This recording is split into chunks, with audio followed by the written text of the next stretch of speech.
Thank you, Tim. Paul, you gave us a description of where religion sits in a way of framework of analysis.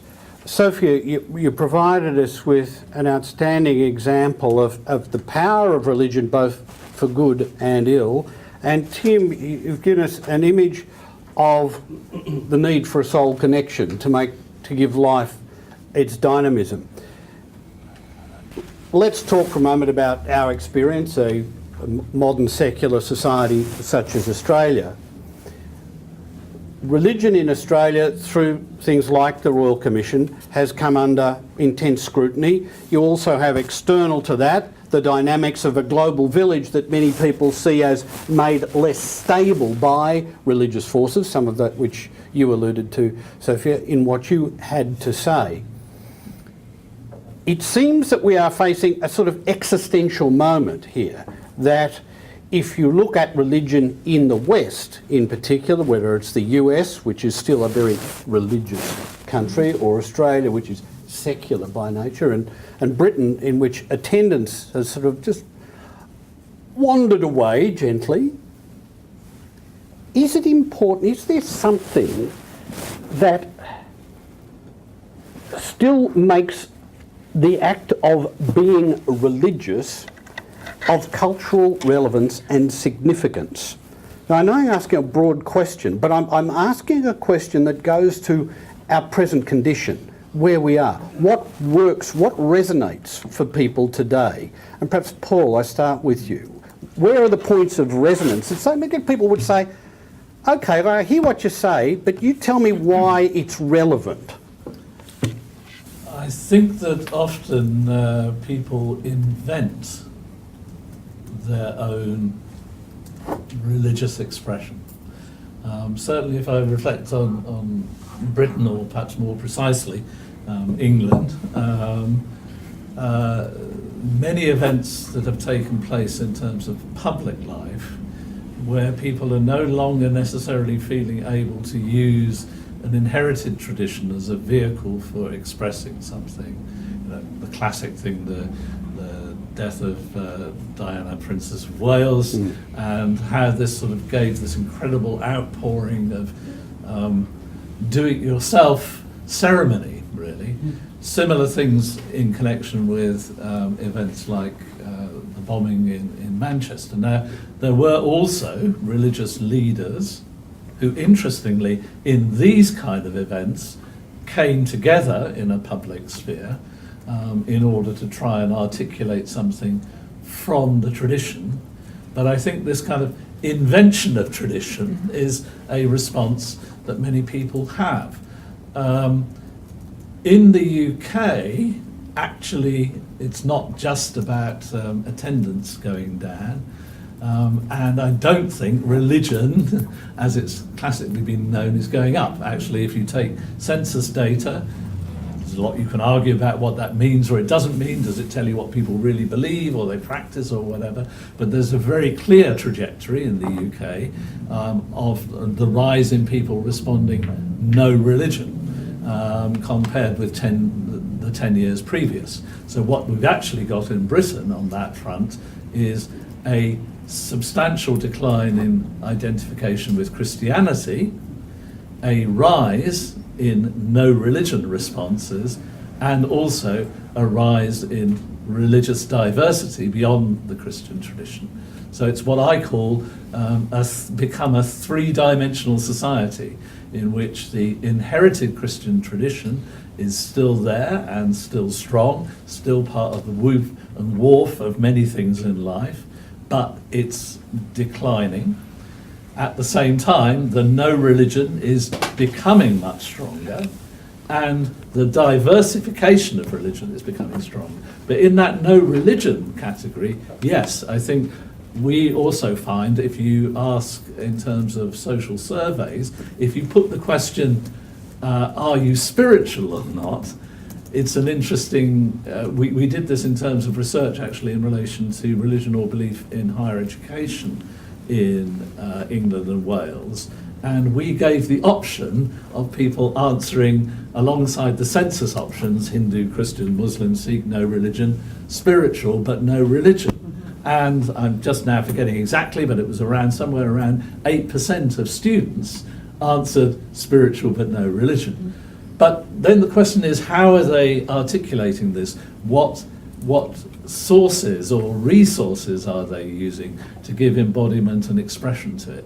Sometimes at almost a superficial level, but I mean it quite profoundly. When I listened to my children when they were younger, in their teenage, and they were watching soap operas on television, one found that they were trying to interpret life through the stories of these soap operas in a way actually that was for them really quite serious and meaningful, but because they were perhaps lacking the tools in the tradition to make sense of these life events that the soap operas were exploring. So if you were nodding there, where does religion retain its value in an increasingly secularised and pluralistic set of traditions? Yeah, thanks, and I'll get to the reason why I was nodding in a moment. But to answer your question, I think that people, want to belong to something. They want to belong to a community, and they want to have meaning in their lives. They want to have a set of values and share them with others in that community. And so, religion provides you with rituals, a place to go, right? First of all, a place to go once a week, and a set of rituals which imprint you as you carry them out with meaning. And if you do them in community with other people, then you belong, and that's really, really important. You also get quality if you're doing it together with people. You pool resources. And some people attend religious organizations for purposes of upward mobility, by the way, right? It's not always out of piety. There's, maybe to meet singles, right? Or maybe you want to show off your new shoes. But I was back to the nodding. When Paul was talking about those that define themselves as spiritual but not religious. In the United States, the majority of people under 30 are now defining themselves as spiritual, and maybe they won't say but not religious, but they just say, yes, I'm spiritual. And, in religious studies in my field, we look at the ways in which there's a lot of rituals in society that play the role of religion. You were talking about soap operas, right? Soap operas? But so, like the Super Bowl in America plays the role of religion, right? Instead of taking the communal wafer, you dip your chip into some ghastly, ranch dressing. Everybody gets together. You supernaturally think that if you wear your hat, you're going to win your team will win. Also, there's also therapy. You go to your therapist once a week. Freud is the high priest of therapy. You've got, instead of putting the wafer on your mouth, you take your Prozac. Daily take your Prozac, or you go to yoga once a week. I mean, we could continue to make these comparisons, and that's why I was nodding, because we cannot stop being religious people. One thing that is very true about humanity is that we are a deeply religious people, whether or not we do it in an organized sense or in a spiritual sense, or even just in a sort of a secular-ish sense. Tim, let me pick up some of that with you. You commented on the work of World Vision. Looking at the way things are here in Australia, it seems that, as you indicated, with the number of charities that have their foundations in religion, that's out of proportion with other countries, but it's certainly out of proportion with what you'd call the Australian sensibility. Australians fancy themselves as sort of rather tough, practically minded. The other thing that's happening with religion in Australia is there has been a relatively precipitate decline in religion since the 1960s and 70s, gently, and then since the 1980s, it plummets off. Yet there are things, and the one thing that seems to have changed in that is people, if you look at the census, use this spiritual, not religious.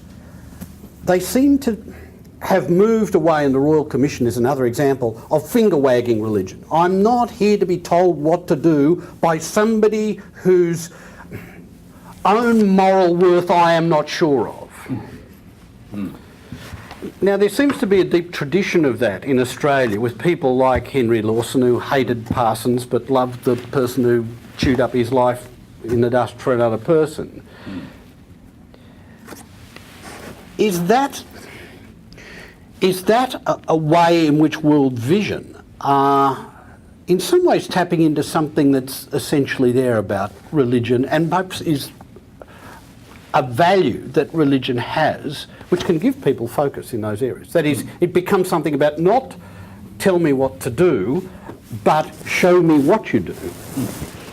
Yeah, absolutely. I think the history of European settlement here without a state church such as England or Great Britain had, still had a state role for religion at one level. We convicts were meant to have sermons preached to us to stiffen the sagging moral backbone of convict behaviour, and as a consequence we had a strong sense that religion really was God's police. It was the divine law enforcement agency in this nation, and we developed an aversion to that whole use of religion, which is why, and you've written on this, John, groups like the Salvation Army, which was this sense of roll up the sleeves and we'll not preach at you, but we'll be there in crisis, in poverty, in homelessness. You'll hear Aussies say that's the sort of religion I believe in. I identify with that. Now, World Vision, I think, certainly has picked up a whole lot of that strand. Having said that, and this is one of the three spheres that Paul's referring to, the religious diversification with multiculturalism in Australia means that it's sort of a much more complex picture now. I think the meaning search, so humans aren't just profit maximising animals, we're meaning maximising animals. And the search for community is actually where the religious needs in Australia are being met. Where do I belong, and where is there a story of meaning? Now, that can sometimes be diverse, but pretty much you see that often in particular ethnic religious groups that provide the meaning and the story. So, where all this lands in Australia, I think the jury's really out in terms of religion. What we know is the Royal Commission into Sexual Abuse simply reinforced that idea that churches weren't practicing what they preached. They set themselves up as God's police and talked down to us. And now the sham's over. We've actually had a look at what they were doing, and we're not going to have a bar of that at all. Now, one final question to the three of you, and we'll open it up. And this is the question of where religion is resurgent in the world. Seems to be where Sophia was pointing to one area, that is in the area of fundamentalism. It gives immediate meaning, it's attractive, it gives tasks, and if you look at it, whether it's in Donald Trump's USA, where evangelical Christians seem to want to identify with some of the excesses of Donald Trump, and I'm not sure, perhaps you can unpack that for me, it's a mystery. Or as the newspapers want to discuss, all Muslims are fundamentalists and they're going to come at me with a gun. Perhaps the Christians in the US you've got to be worried about there. And where the power of fundamentalism is seen, whether it's in Hindu fundamentalism in India at the moment, you see it in the rise of fundamentalism in Israel, which is changing the very nature of the state in quite a profound way. What alternative sources of meaning are there? Because the rest of the world is saying, if that's religion, I don't want it, thank you. And it is dangerous. And that appears to be the current major current where religion is pouring back as a source of meaning. Now, if you'd all like to comment briefly on that, and then we might throw it open. Sophia, you'd like to finish? So Diana Eck distinguishes between religious exclusivism and religious inclusivism. And I think it's a really important distinction to make. You used the term fundamentalism, and it isn't my favorite term, no offense, but because the term implies that we are going back to the fundaments of the religion. And if ISIS thinks it's really going back to the fundaments of Islam, that's not the Islam that I like. My Islam is very different. Diana Eck's terms are very helpful. I tell my students that exclusivism, religious exclusivists, often talk about their land, their women, and it is conflated, by the way, their land, their women, their religion, their resources, and they don't want you to come and touch them. Don't come to their land, don't touch their women, don't touch their religious text. They draw their boundaries very tightly around themselves. And sometimes they even go as far to say, if you take it really to the farthest degree, they will say, I'm pure, my women, my land, my text, all of that is pure. Anything about you that comes into contact with us is a contamination. And God is shining only on my group. And in fact, you're the devil. And in fact, God wants me, you're going to hell. And God really would like me to help send you there. Okay, so we need to recognize this when we see it before violence breaks out. This happens again and again. So religious exclusivism can be dangerous. It just can be dangerous. Inclusivists, on the other hand, can eat with you. They can touch you. You can go to their party. Of course, the danger with inclusivism, if you take it too far, is that you don't have an identity at all, right? So some of us are somewhere in between exclusivism and inclusivism. But we really need to think about the dangers of being over here. Paul? Yeah, I think comments along a couple of tracks. First of all, it's very seductive in a complex and complicated world to want to simplify that world. And religions can apparently offer simplifications of the world. So the world can be divided into Darul Islam, Darul Harb, according to medieval Islamic theologies and understandings. Or the world can be, darkness and light. And this, I think, existentially for many people is what's quite seductive.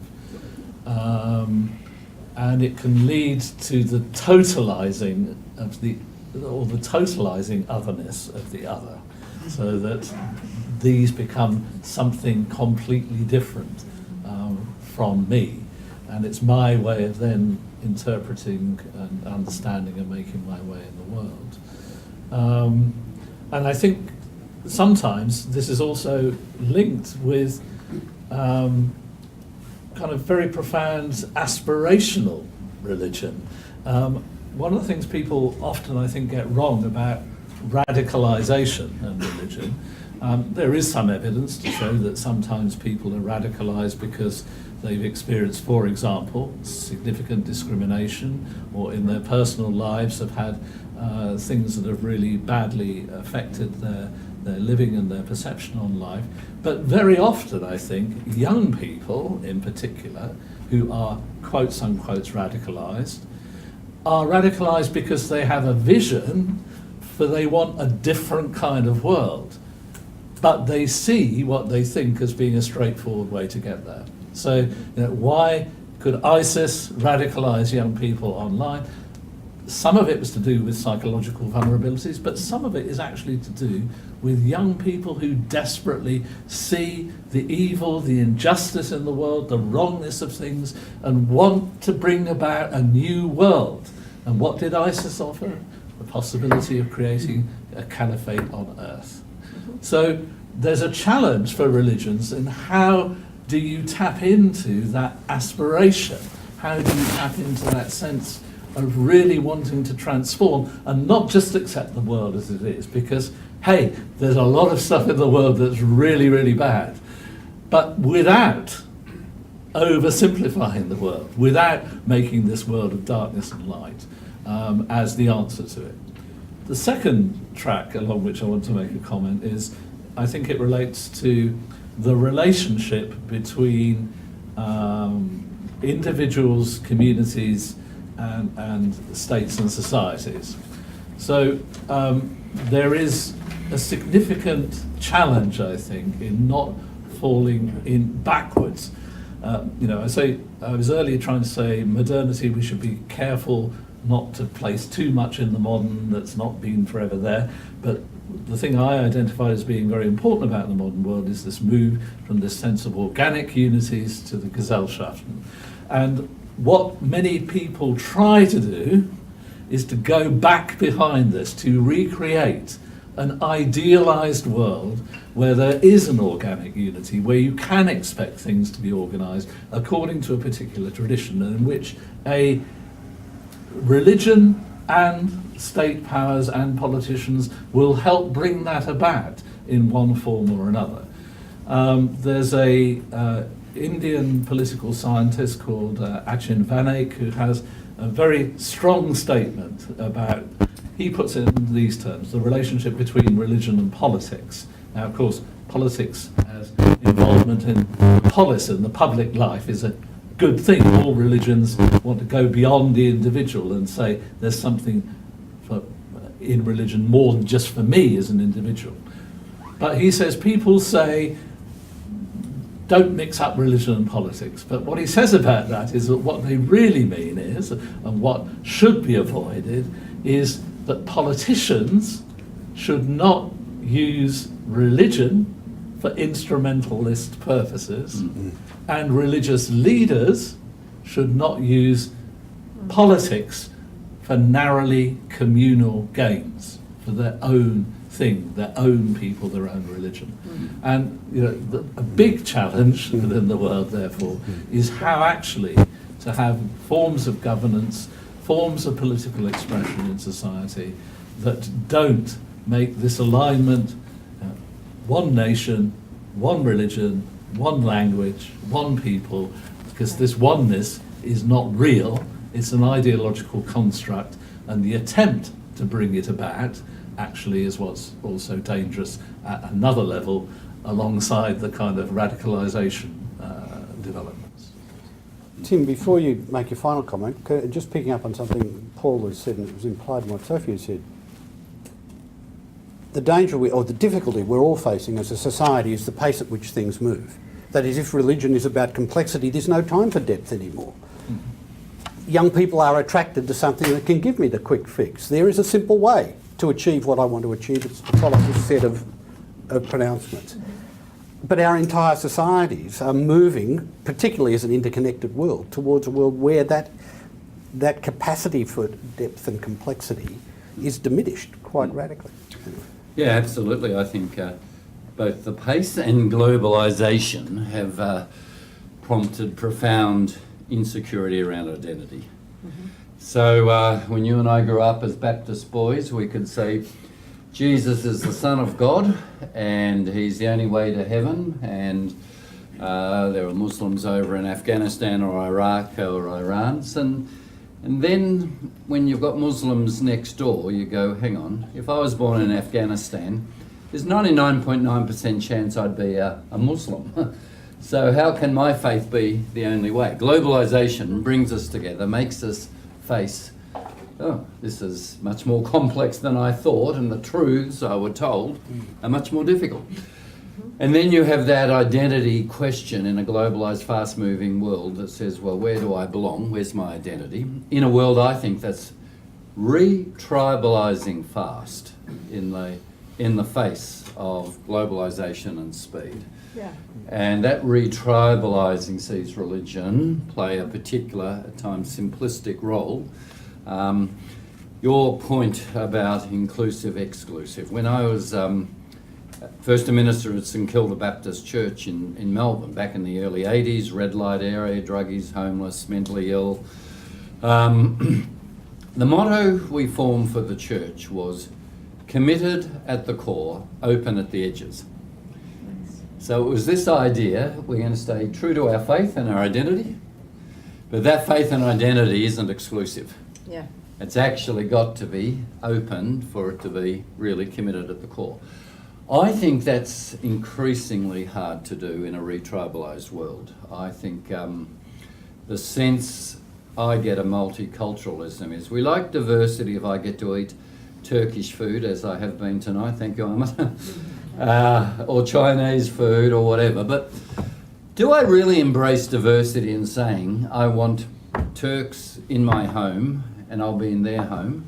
I think we live alongside each other, liking their restaurants, but we don't really embrace each other in a full sense. And in a globalised world, we actually go back into our identity patterns, which you raised Trump, my favourite man. Final comment. Donald Trump was brilliant in the campaign at picking up the pain in the Rust Belt and the middle class going backwards in America.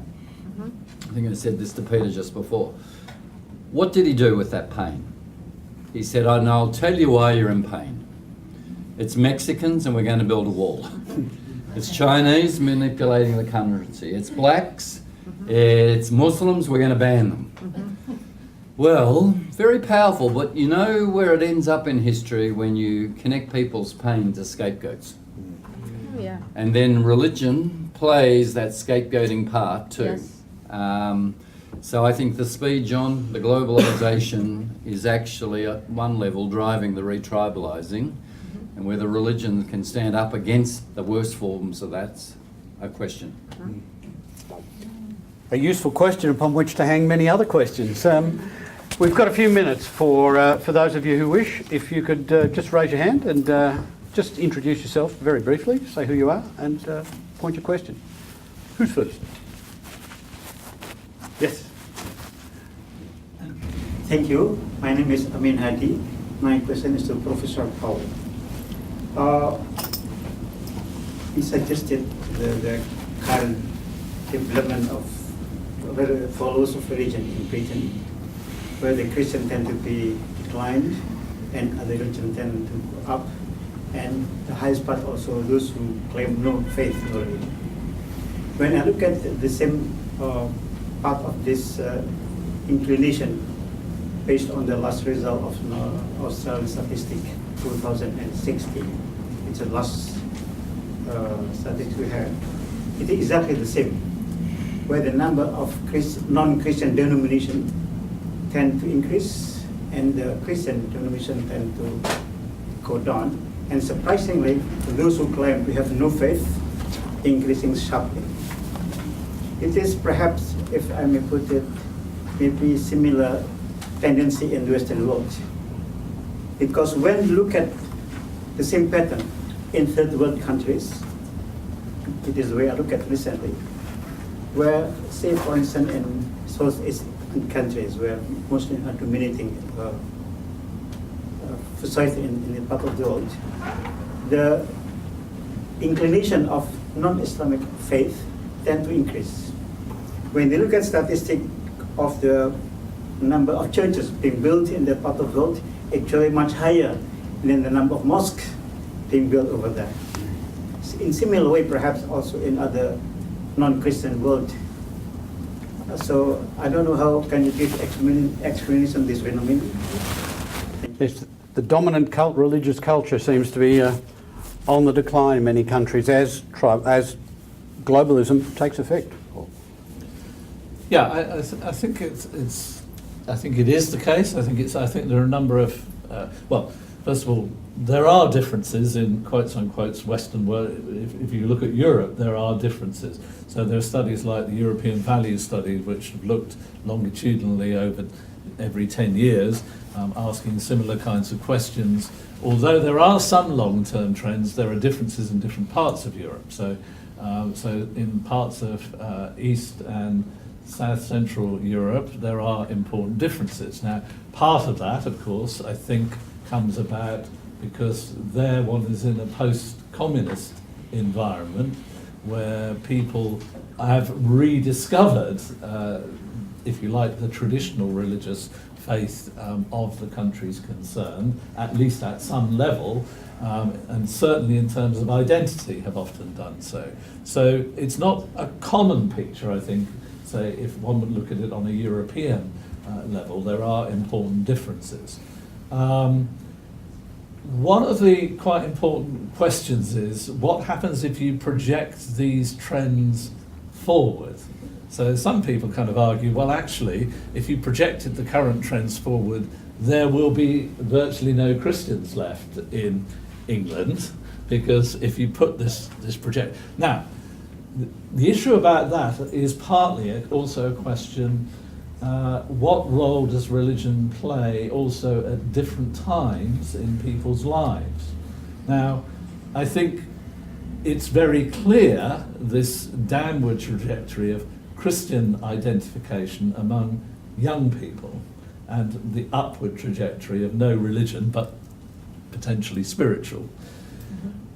But how far if you do a projection forward, there is some research to suggest that through various life cycles, people engage or maybe re-engage, but the question is, are they able any longer to re-engage, because did they have a background that enabled them to do that?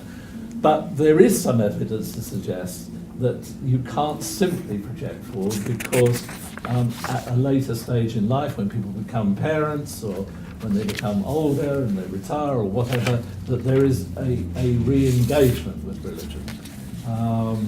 So I don't know, I'm probably rambling now, so I'll stop at that point. But I think, yeah, hope that's If we can have just a couple more brief questions, because we are running over time. Father Dave. I just want to pick up, I'm not too much on a tangent here, pick up something the Professor brought up very early on, but it's our sister Professor, right? No, brother Professor. Just on the role of male sexual identity archetypes in the political discourse as fueling violence, which you brought up. I mean, one of the things I do is take camps of kids, teach them to box, Christian and Muslim kids, actually as a way of bringing Christians and Muslim communities together. I just wondered if you likewise saw there was a role for traditional gender archetypes in actually being part of the solution as well as part of the problem. And so you might have to reframe that for me. You're saying that you take Christian and Muslim youth to go boxing together, to box each other. I take weekends and we all box together. You know? That's what he said. That's what I thought he said. Yeah, and you're asking me if that's a good solution to ease tensions between the two communities? No. I'm telling you it's a good solution. Think Spencer Tracy. Okay, right. Yeah, no, it Bing sounds like a Crosby. great solution, really. Yeah, it sounds like a good solution. The way in which traditional hypermasculinity, as you're Right. saying, can be a source of violence and creating division. Right. Wondering whether you've seen other places where those sort of traditional gender archetypes can actually be, because the way in which they transcend religious stereotypes as well can actually be part of the solution as well as part of the problem. I mean, I think what you're saying is really interesting. You know, and you can also see it in terms of the engagement of different groups, different religious groups who enjoy a certain sport, right? Yeah.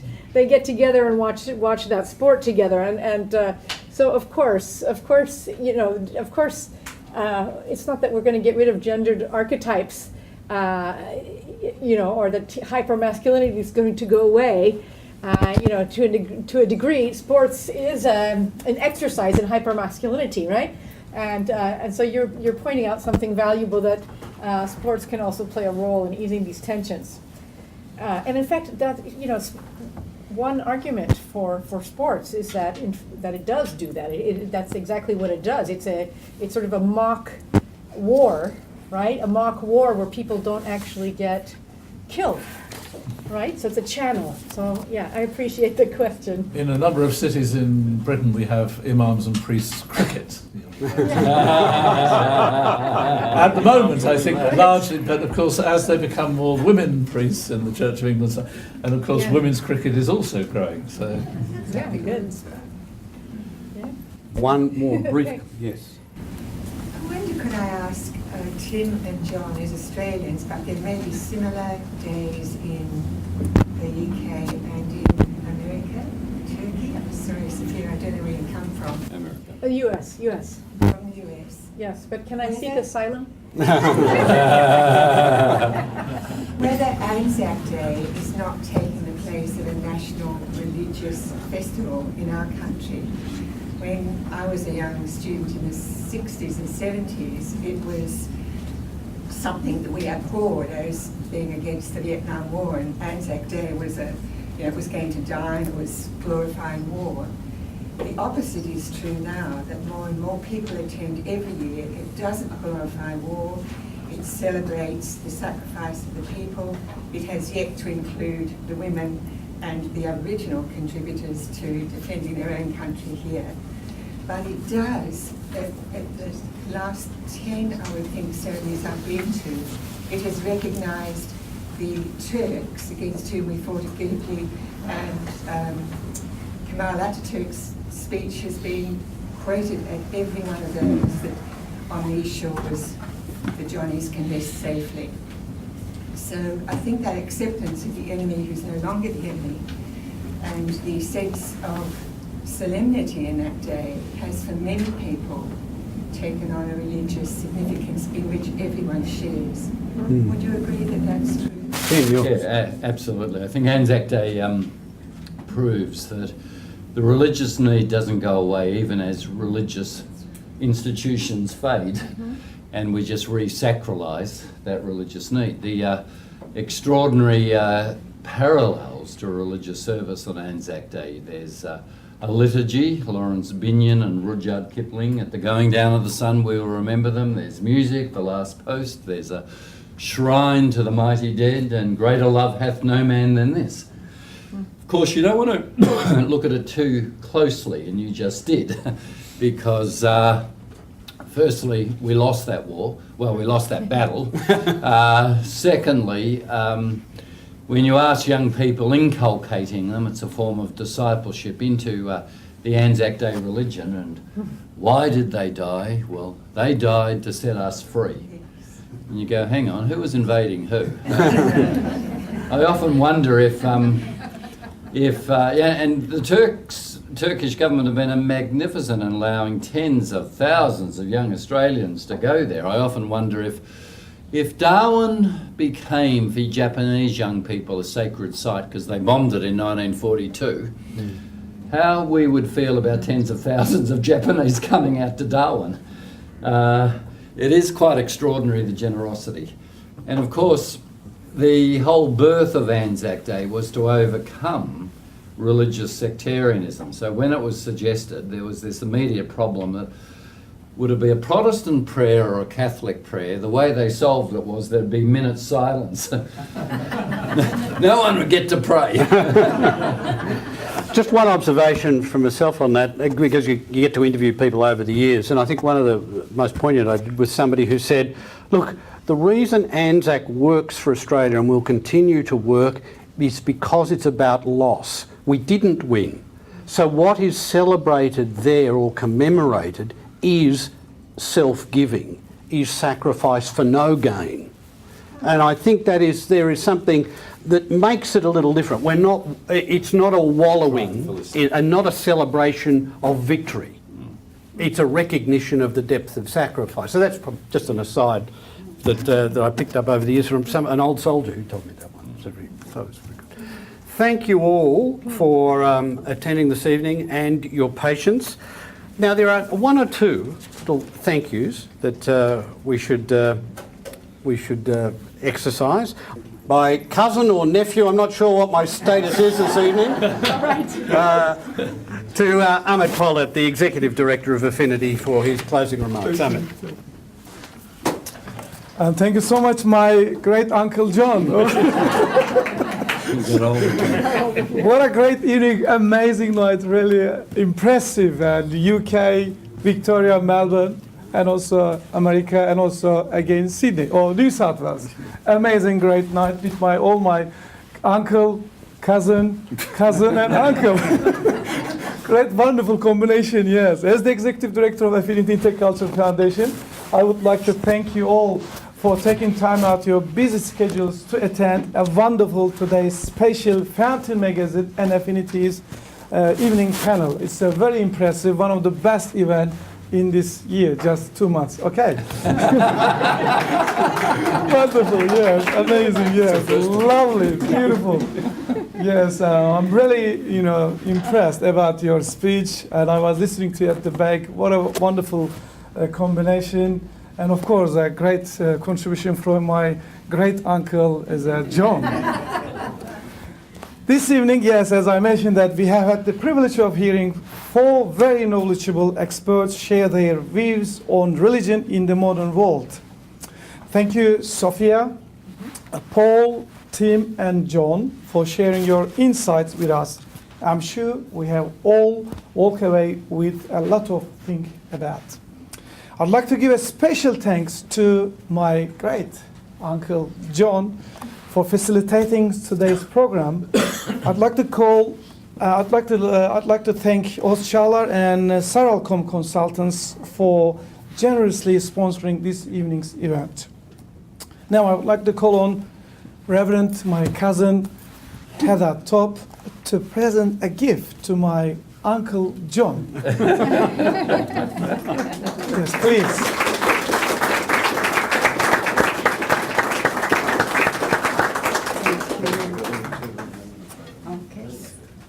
Masari, photo please. Konnichiwa. Yeah. Thank you.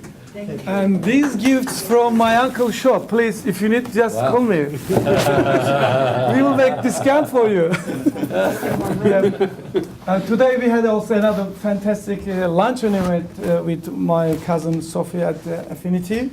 And now, before finishing the program, I would like to share with you some of the exciting programs that we have planned for the year, but actually rather than year, to actually tomorrow. We have 2 great events coming. We conclude our program, Fountain Magazine lecture series, with a lunchtime lecture from Professor Paul Weller, who will be joined by Notre Dame University's Professor Ian Benson to present a talk on religious freedom and human rights in secular society tomorrow lunchtime, 12 p.m. at Affinity premises. We look forward to seeing you, a wonderful, different event. Once again, I would like to thank our panelists and John for a great discussion on religion in the modern world. I also want to thank all of you and who have attended the program tonight. Before finishing tonight's program, you are my old cousin and uncles, aunties, yes, like that. There's another special event coming tomorrow night, 6 p.m. I call my cousin Mehmet Saral. He is the president of the Advocate for Dignity. They have organized great, wonderful program. Please, Mehmet, join us. Yes, ladies and gentlemen, just wanted to let you know tomorrow we are launching a new organization called Advocates for Dignity.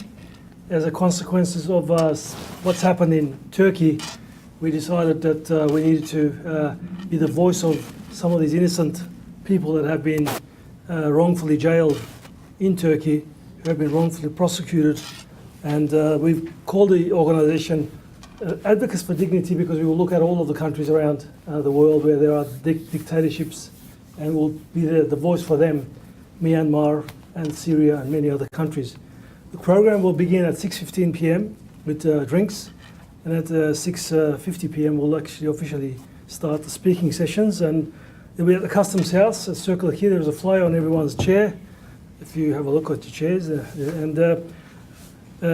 Dr. Sophia will be also presenting, and also we'll have Professor Paul Weller as the keynote speaker. John will also be chairing the event, so I'd love to see you all there. Please welcome, and hopefully we'll see you tomorrow at 6:15. Thanks. Thank you. And also thank you, Anne Brewer, for providing this venue for us. Thank you, Anne. You're my great cousin. Thank you. Okay, good night, everyone. Thank you. Thanks.